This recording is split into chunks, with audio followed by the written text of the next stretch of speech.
অনেকের 29 সালের পরও রিটায়ারমেন্ট থাকতে পারে। আপনাদের তালিকা যেমন বিজেপি করছে, আমাদের প্রশাসনও আপনাদের তালিকা করে রাখবে। আমরাও দেখব কারা বিজেপির কথা শুনে চললেন। আপনারা যদি বিজেপির কথা শুনে বঙ্গবাসীর বিরোধিতা করেন, তাহলে মনে রাখবেন হয়তো আপনাদের অনেকের এবছর রিটায়ারমেন্ট। আপনাদের অনেকজনকেই বাংলাতেই চাকরি করতে হবে। নাম না করে সরকারি কর্মচারীদের হুঁশিয়ারি তৃণমূলের। প্রকাশ্যে বলছেন যে চাকরিটা বাংলাতেই করতে হবে, আর মমতাদি ফের ক্ষমতায় আসছেন। তার মানে কি এটা তৃণমূল ক্ষমতায় এলে যারা যারা তৃণমূলের বিরোধিতা করেছে তাদের মাথায় খাড়ার ঘা ঝুলছে? নির্বাচনের মুখে বিতর্কের কেন্দ্রে নির্বাচন কমিশনকে টেনে নিয়ে এসেছে তৃণমূল কংগ্রেস। হোয়াটসঅ্যাপ চ্যাটের স্ক্রিনশট প্রকাশ করে শাসক দলের বক্তব্য, কমিশনের অভ্যন্তরীণ নির্দেশে তাদের নেতা মন্ত্রীদের পাশাপাশি অভিষেক ব্যানার্জির স্ত্রীকেও নিশানায় রাখা হয়েছে। আর এ বিষয়ে মঙ্গলবার সাংবাদিক বৈঠক ডাকে তৃণমূল কংগ্রেস। আর সেই সম্মেলনে তৃণমূলের তরফে ব্রাত্য বসু রাজ্যের সরকারি কর্মচারীদের নিশানা করে বলেন, মমতা ব্যানার্জির আসাটা সময়ের অপেক্ষা। অনেকের 29 সালের পরও রিটায়ারমেন্ট থাকতে পারে। আপনাদের তালিকা যেমন বিজেপি করছে, আমাদের প্রশাসনও আপনাদের তালিকা করে রাখবে। আমরাও দেখব কারা বিজেপির কথা শুনে চললেন। মুখ্যমন্ত্রী ক্ষমাশীল।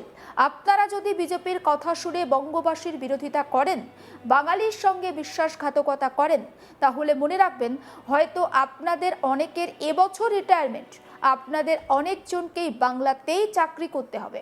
আর চতুর্থবারের মতো মমতাদি ক্ষমতায় আসছেন, এটা জেনে রাখুন। একবার শুনে নিন ব্রাত্য বসুর বক্তব্য। চতুর্থবারের জন্য মমতা ব্যানার্জির আসাটা সময়ের অপেক্ষা। আমার মুখ্যমন্ত্রী অত্যন্ত স্নেহশীল, ক্ষমাপ্রবণ মানুষ। আপনাদের হয়তো কারুর 26 সালে রিটায়ারমেন্ট।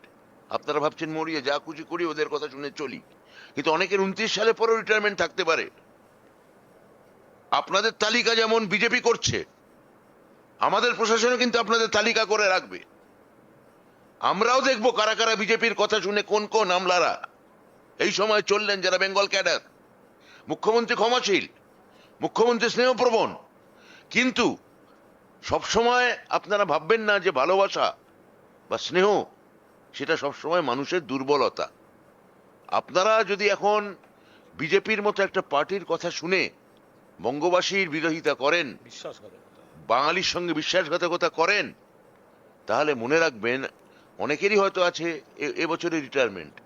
সত্যি আপনার সুস্থ নিরোগ জীবন আমরা কামনা করি, কিন্তু আপনাদের শেষ অবধি চাকরি করতে হবে কিন্তু অনেককেই বাংলায়।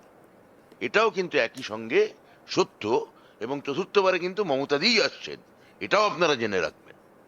তৃণমূলের দাবি ওই চ্যাটের নির্দেশ দেওয়া হয়েছে, অর্থাৎ যে স্ক্রিনশট ভাইরাল করা হয়েছে তৃণমূলের তরফে, মুখ্যমন্ত্রী মমতা ব্যানার্জিকে বাদ দিয়ে দলের বাকি সব নেতা মন্ত্রীদের গাড়িতে তল্লাশি চালাতে হবে।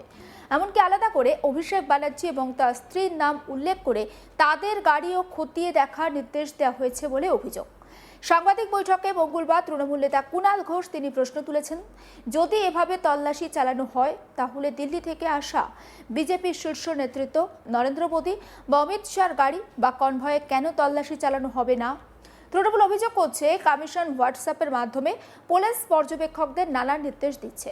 যদিও কমিশন আগেও জানিয়েছে কাজের সুবিধার জন্য এই মাধ্যম ব্যবহার করা হয়, কিন্তু তৃণমূলের বক্তব্য এই নির্দেশগুলো রাজনৈতিক উদ্দেশ্য প্রণোদিত এবং নির্দিষ্টভাবে তাদের দলীয় কর্মসূচি আর নেতৃত্বকে টার্গেট করা হচ্ছে। তৃণমূলের সাংবাদিক বৈঠকে কুণাল ঘোষ ঠিক এই বিষয়ে কি বলেছেন একবার শোনাবো।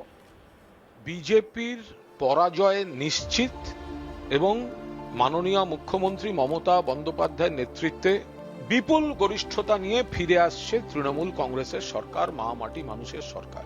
এটা যত নিশ্চিত বুঝতে পারছে বিজেপি, তত নোক দাঁত বার করে আক্রমণ করছে এবং তাদের দলদাস নির্বাচন কমিশনকে অপব্যবহার করছে।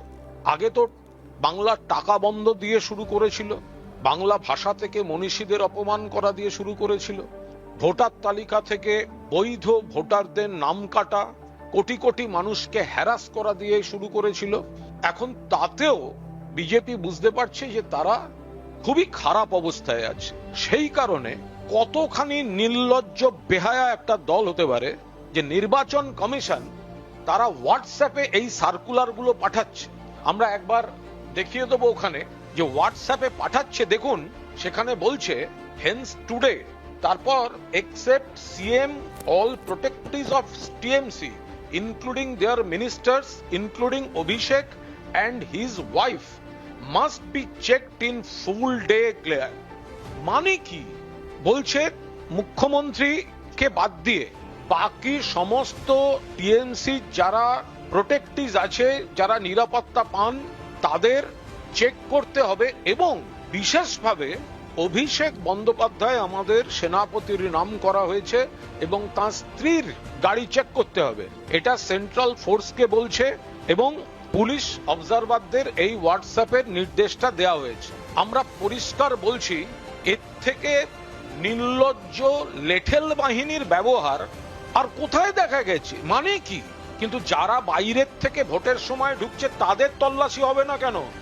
অমিত শাহ তল্লাশি হবে না কেন? নরেন্দ্র মোদীর কনভয়ের তল্লাশি হবে না কেন? তারা যে বিপুল কনভয় নিয়ে যাতায়াত করছেন, সেন্ট্রাল ফোর্স এক্সেট্রা এক্সেট্রা, তারা যেখানে উঠছেন সেখান থেকে কোনো ক্যাশ ডিস্ট্রিবিউট হচ্ছে কি না, সেখান থেকে কোনো চক্রান্ত জেনারেট করছে কি না, তার তল্লাশি কে করবে?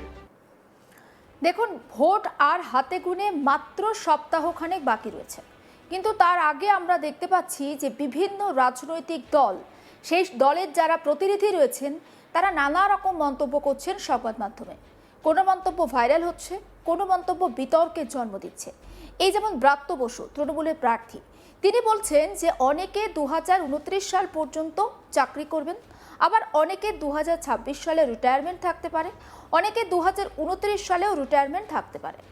যেমন বিজেপি তালিকা তৈরি করছে, আবার তৃণমূল কংগ্রেসের যারা সরকার সেই প্রশাসনও তালিকা তৈরি করছে এবং তৃণমূল নাকি দেখে নেবে যে যারা বিজেপির কথা শুনে চলছে, মমতা ব্যানার্জি চতুর্থবারের জন্য মুখ্যমন্ত্রী হয়ে ক্ষমতায় আসলে তাদের ঠিক কি হবে। বিজেপির কথা শুনে চলা মানে বাংলার মানুষের বিরোধিতা করা।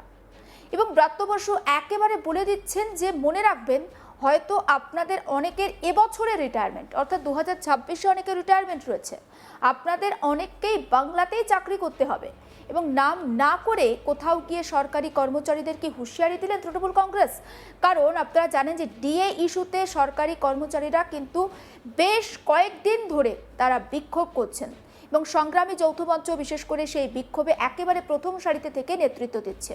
আজও সুপ্রিম কোর্টে ডিএ মামলার শুনানি ছিল এবং ব্রাত্য বসু তিনি বলছেন যে চাকরিটা বাংলায় করতে হবে, একেবারে তৃণমূল ভবনে সাংবাদিক বৈঠকে একথা বলছেন। মমতাদি ফের ক্ষমতায় আসবে, তৃণমূল কংগ্রেস একেবারে ধরেই নিয়েছে।